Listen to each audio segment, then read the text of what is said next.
Okay, so I'm having one of my spontaneous movements for the morning. Oh, I did it, I turned. Okay, so I bought this PVC pipe over at Home Depot. It's already cut, $3. All right, so I got it the other day. So I've been sitting in the office and I sat in the car all yesterday. For me, that's a big deal. I don't like to sit in the car. So I'm working on, I just walk on this thing. And sometimes I can walk on it all the way across the room.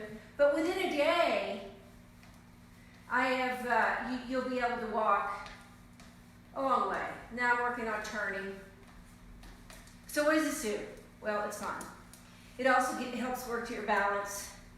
It also strengthens your feet. And these are the kind of things you did as a kid. You didn't think about it. You just went and did it. And now we get too structurally oriented. Well, what am I doing for my body? I'm doing good things, but more importantly, touch. I'm having a nice time. I'm getting stronger. My feet and legs get stronger. The back gets stronger. I have greater balance. But more than anything, I just like sitting here focusing on this for about, 2 or 3 minutes. Whatever feels right.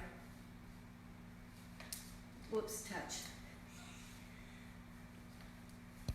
Peace out.